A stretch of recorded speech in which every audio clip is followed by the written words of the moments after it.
Deep in the ocean is the aphotic zone. The aphotic zone is the area where light cannot penetrate deep enough to drive photosynthetic reactions. And it was long thought that ecosystems could not develop down there because there's no light.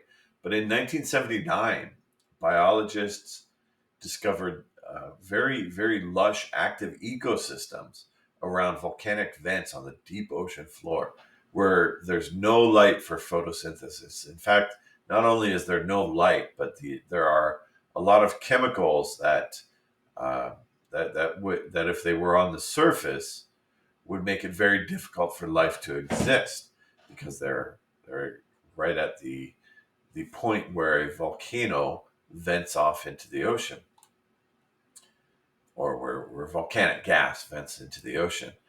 There are, however, things living there. The primary producers in these ecosystems are also bacteria, but they're not photosynthetic bacteria.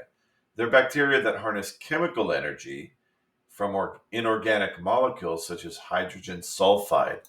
So the hydrogen sulfide has energy, and there are bacteria that can take that energy instead of the energy from sunlight and process it and turn it into carbohydrates to keep themselves alive. They are also autotrophs.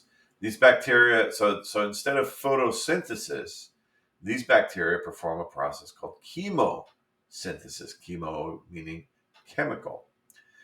They they take the chemical energy from other chemicals like hydrogen sulfide and process them to produce carbohydrates. Many chemosynthetic bacteria live inside the tissues of certain types of worms and clams. Then the bacteria pass carbohydrates to the animal hosts in a complex partnership.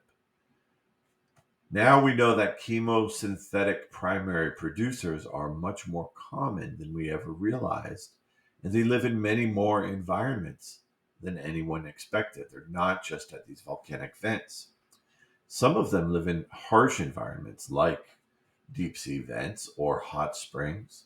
And then there are others that live in tidal marshes along the coast and sometimes live in other extreme environments like not only very high heat, but very high salt.